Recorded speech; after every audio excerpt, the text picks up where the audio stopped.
14 साल की बच्ची जिसका आगे उज्जवल भविष्य हो सकता था, उसका वो हमारे देश के लिए कुछ अच्छा कर सकती थी, वो अब इस दुनिया में नहीं। जो भी उसमें दोषी होंगे उन पे निश्चित रूप से कार्रवाई होगी। हमारे आदरणीय जिला पदाधिकारी महोदय ने भी मुझे विश्वास दिलाया है कि दोषी को बख्शा नहीं जाएगा। सरोजा सीताराम सदर अस्पताल में आज जो हुआ, मतलब क्या कुछ लगता है आपको इसमें?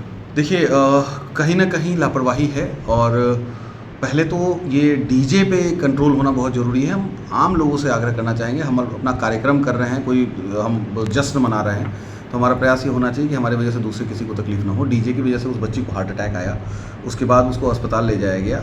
मुझे फ़ोन आया जब वो अस्पताल पहुंची तो शायद कोई डॉक्टर उसका इलाज नहीं कर रहे थे, तब तक मैं घर से वहाँ पहुँचता तब तक उसकी मृत्यु हो चुकी थी। मुझे जानकारी मिली लोगों से कि इसका इलाज करने के बजाय वो कागजी प्रक्रिया में डॉक्टर लगे हुए थे, जिस वजह से जो एक क्रूशियल समय था, उसको बचाया जा सकने का जो समय था, वो बीत गया और दुर्भाग्यवश हमारी बच्ची वो नहीं रही। सरोजा सीताराम में समझे कि ये कोई नया मामला नहीं, इससे पहले बहुत सारा मामला। क्या लगता है आपको इसमें, मतलब किन लोगों की कमी की वजह से ऐसा होता है? देखिए, कहीं ना कहीं मानवता की कमी है, लोगों की कमी मत क्या कहेंगे हम, ये मानवता की कमी है। अगर आपके अंदर भाव होता कि नहीं, इसको बचाने का कोशिश करना है, जान बचाने के लिए स्वयं ब्रह्मा कोई नहीं हो सकता है, लेकिन हाँ, प्रयास हम कर सकते हैं। और वो सही से जो प्रयास नहीं किया गया, वो कहीं ना कहीं दिखाता है कि आप लापरवाही बरतते हैं और इस लापरवाही को अब बख्शा नहीं जाएगा।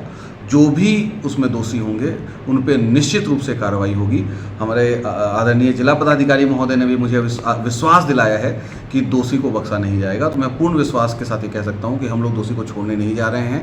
वो कितना भी प्रयास कर लें, कोई भी डॉक्टर या कोई भी हमारा जो सरकारी कर्मी है, अगर कोई लापरवाही बरतेगा तो उसको छोड़ा नहीं जाएगा। लेकिन समझिए कि इससे पहले भी एक बार हम सरोजा सीताराम में एक मामला कवर किए थे, उसमें भी ऐसा पाया गया कि डॉक्टर जो होते हैं वो सुनते ही नहीं है पेशेंट की। पेशेंट आकर के मतलब वो बेचारे चिल्ला रहे हैं तरफ, लेकिन उनका सुनने वाला नहीं ऐसा होता मामला कल का भी मामला सेम ही हमारे सामने आया है। जी जी। मैं लगभग 11 बजे से 2:30 बजे तक वहाँ था। सनहा वगैरह सब मैंने अपने सामने में ही दिलवाया, थाने को भी मैंने ही फ़ोन किया था। तो ये मामला एग्जैक्टली इसी तरीके से मेरे सामने आया है कि डॉक्टर सुने नहीं, वो कागजी कार्रवाई में रह गए। मान लीजिए बच्ची अगर ये स्कम मतलब मौत होने की स्थिति में आ गई है, तो रिवाइव करने के लिए जो एक प्रोसीजर होता है, CPR वगैरह, ये सारी चीज़ें उनको प्रयास करनी चाहिए थी। मतलब जान एक चली जाए, उसको वापस आप नहीं कर सकते हैं, उसको रिवर्स नहीं कर सकते हैं। वो बच्ची चली गई हमारी गलती की वजह से। 14 साल की बच्ची जिसका आगे उज्जवल भविष्य हो सकता था, उसका वो हमारे देश के लिए कुछ अच्छा कर सकती थी, वो अब इस दुनिया में नहीं। हमने अपना एक बच्चा, एक नौजवान खो दिया और इसकी गलती सिर्फ और सिर्फ मैं हॉस्पिटल की लापरवाही को दूंगा। और एक सरोजा सीताराम सदर अस्पताल में एक समस्या और है, समझिए कि वहाँ जो लोग इलाज करवाने जाते हैं उनको दवा समझिए कि अंदर नहीं मिलता है। बहुत सारे ऐसे लोग होते हैं जिनको दवा बाहर से लेना पड़ता है। मैं आग्रह करूंगा कि ऐसे कोई लोग हैं तो वो एक बार शिकायत करें और तब देखा जाएगा कि जो दवा लिखी गई है वो वहाँ पे उपलब्ध थी है क्या नहीं स्टॉक। ऑन कैमरा सर हमको कुछ लोग बाइट दिए थे सर।